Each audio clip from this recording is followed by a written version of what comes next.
In the heart of Connecticut lies a place shrouded in mystery and darkness. A land where silence pervades and tales of the supernatural echo through the trees.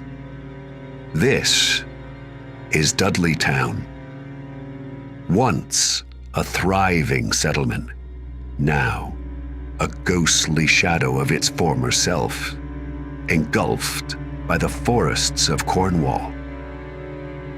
But what secrets lie within this forsaken village? Why did its inhabitants flee? And why does an unnerving chill linger in the air? Why is Dudleytown called the Evil Forest? Join us as we delve into the haunted history of Dudleytown, Connecticut, a place many claim to be the most cursed place in America.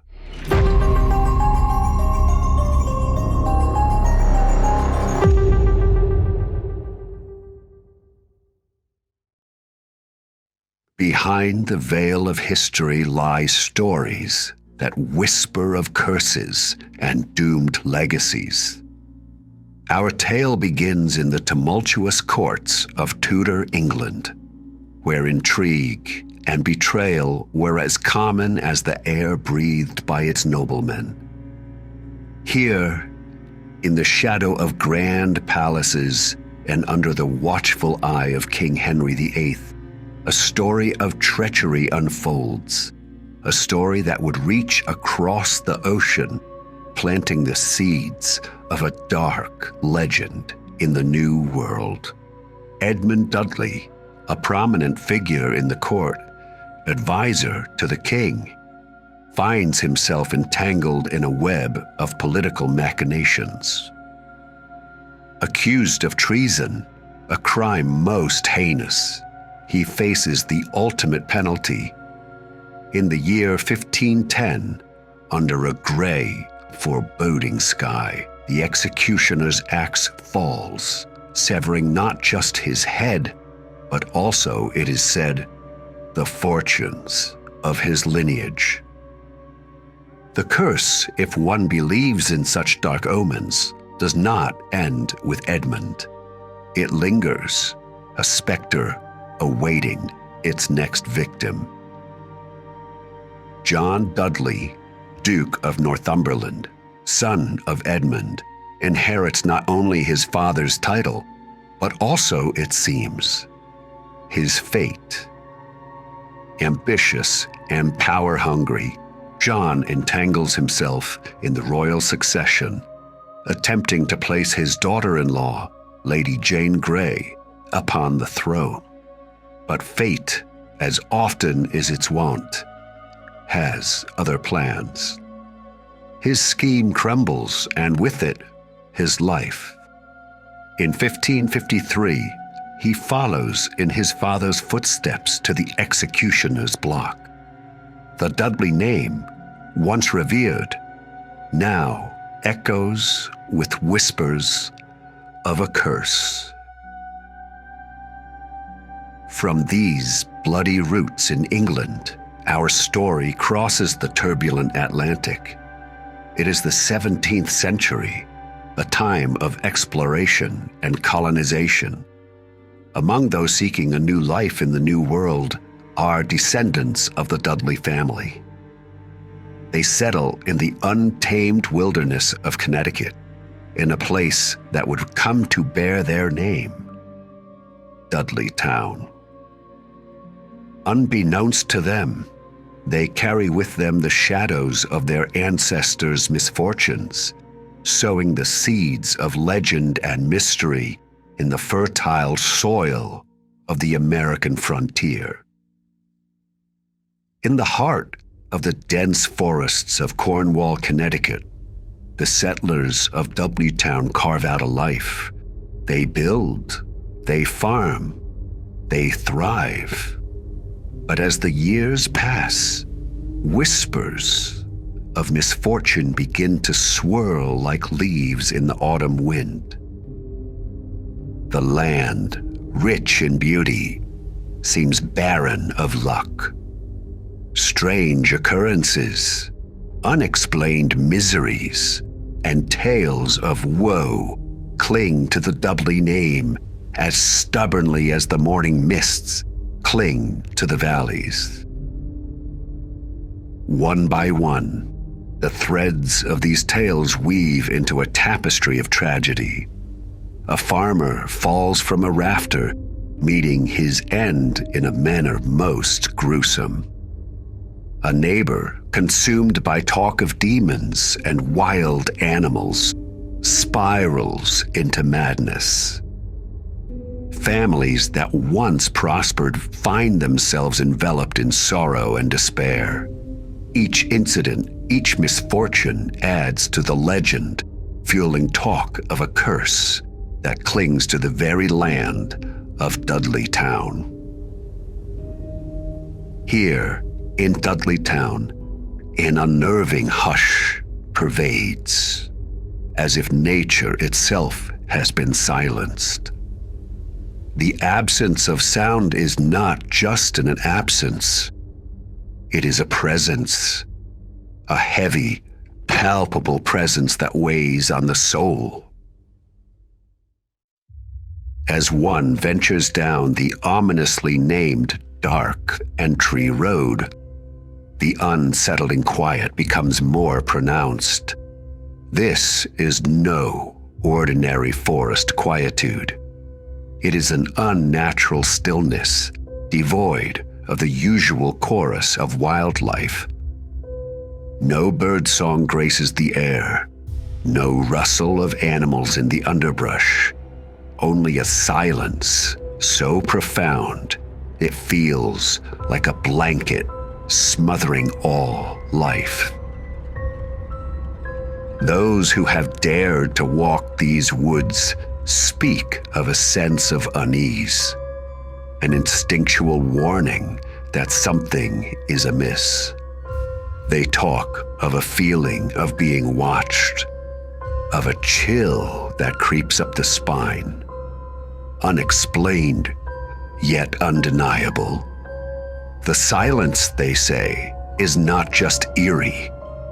It is foreboding, as if holding its breath, waiting for something to disturb the calm. Visitors recount tales of fleeting shadows seen from the corner of the eye, of whispers in the wind that carry no words. Some speak of a sudden drop in temperature, of a feeling of being enveloped by an invisible force. These experiences, they claim, are proof of something otherworldly, something that dwells in the heart of Dudleytown silence. Today, as nature reclaims what was once Dudleytown, the silence remains, as does the mystery. The trees grow taller, the underbrush thicker, but the quiet persists. Is it merely a peculiar characteristic of this place? Or is it a testament to the stories and legends that have grown around it? As night falls over the forest of Dudleytown, the silence deepens, becoming almost tangible. It wraps around the trees, the ruins, the very air, a constant reminder of the enigma that is Dudleytown. Whether a curse or coincidence, the eerie silence of this place continues to captivate and haunt those who venture near, a siren song of the supernatural in the heart of Connecticut. In the annals of Dudleytown's history, a series of unfortunate events weave a tapestry of sorrow and despair. This once thriving settlement, now but a memory, seems to have been plagued by a series of tragedies that defy simple explanation. These tales of woe and misfortune have been passed down through generations, each adding to the lore of this mysterious place.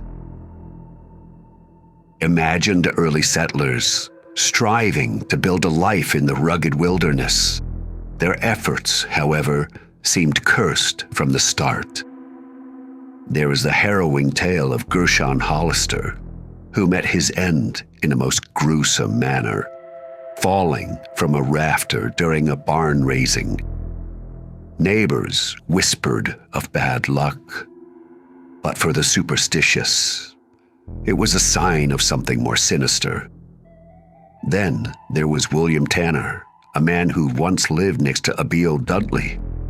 He started talking of wild animals and demons lurking in the shadows, his mind unraveling into the clutches of madness.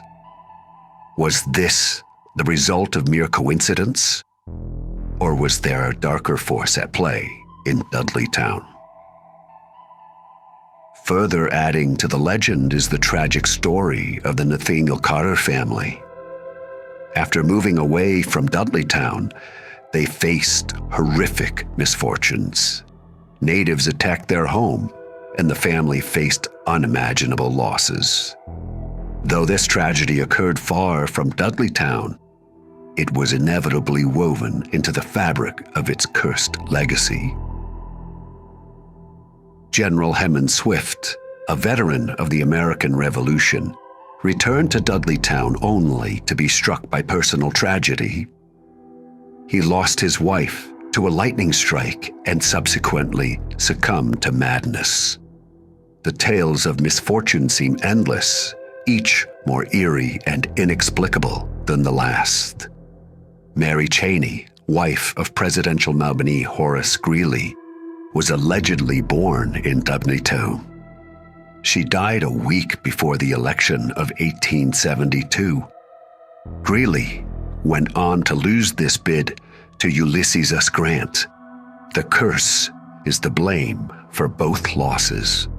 One final case of the curse befell the Clark family. Dr. William Clark, a leading expert in cancer at the time, had purchased property there in 1900. His house became a holiday home for himself and his wife. One summer in 1918, Clark left to New York for business.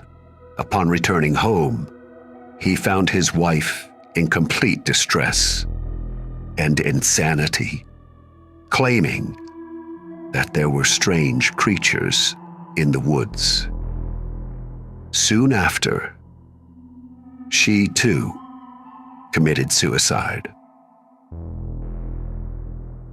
As dusk settles over the haunting landscape of Dudleytown, the tales of tragedy seem to whisper through the trees. This place, a mosaic of history and myth, continues to hold a morbid fascination for those who seek to unravel its mysteries. In Dudleytown, the line between fact and folklore is as elusive as the shifting shadows of the forest. In the passage of time, the once bustling village of Dudleytown has faded into the annals of history, leaving behind only whispers of its past. Today, it lies hidden, a forgotten chapter in Connecticut's rich tapestry, enveloped by the dense forests of Cornwall. The mysteries of Dudleytown, however, refuse to be buried by the passage of time. Presently, Dudleytown rests within a private nature preserve, its secrets guarded by the encroaching wilderness. Entry is forbidden, yet this prohibition only serves to deepen the intrigue. The land, once cleared and farmed by its settlers, is now a labyrinth of trees and underbrush, as nature reclaims what once was hers. Despite the warnings of barriers, Dudleytown continues to draw the curious and the brave. Those simply seeking a brush with the unknown are drawn to its legend. They come in search of answers, or perhaps in search of questions, delving into the shadows of Dudleytown's past. Those who venture near the borders of Dudleytown often speak of an overwhelming sense of unease. They tell of an oppressive silence that blankets the area, a stillness so profound it seems to muffle even the sound of their own footsteps. Shadows play tricks on the eyes, and the wind carries whispers that seem almost intelligible. Some recount experiences that challenge explanation. A sudden drop in temperature, the feeling of being watched, unexplained noises, or the sensation of an invisible presence. Cameras malfunction, compasses spin inexplicably, GPSs go crazy, and a sense of disorientation takes hold. Are these mere tricks of the mind, or something more sinister? Many have encountered unusual experiences after leaving Dudleytown. Some have gotten very ill immediately returning to their car. Another was in a horrific auto accident while departing the area. Those who have brought home mementos from Dudleytown, rocks, sticks, are said to have experienced supernatural occurrences at home, TV volume adjusting by itself, orbs appearing in photographs, strange noises, the unexplained. As evening descends upon the forests near Dudleytown, the stories of those who have come seeking its secrets blend into the twilight. Each account, whether tinged with fear or skepticism, adds to the enduring mystery of this place. Dudleytown, with its silenced past and its whispered legends, continues to captivate the hearts and minds of those drawn to explore the realms of the unknown. As the clock ticks toward the witching hour and our time together comes to an end, remember, the world of shadows and whispers never sleeps. If tonight's tales have sent shivers down your spine, don't let the story end here. If you've ever encountered the inexplicable, a chill in the night, or a tale so terrifying it must be true, we want to hear from you. Share your own spine-tingling experiences and send them to us at fearatmidnight@gmail.com. Make sure your stories are well written and hauntingly real. You never know, your tale might be the next to be told under the cloak of darkness. And before you return to the world beyond, do not forget, subscribe to our channel for more tales of the eerie and unknown. Hit the notification bell. It's your beacon in the dark, alerting you to the latest spooky bedtime stories we've unearthed just for you. Thank you for joining us at Fear at Midnight. Until next time, when the clock strikes 12, remember to keep one eye open. Who knows what lurks in the shadows waiting to be told? Good night and unpleasant dreams.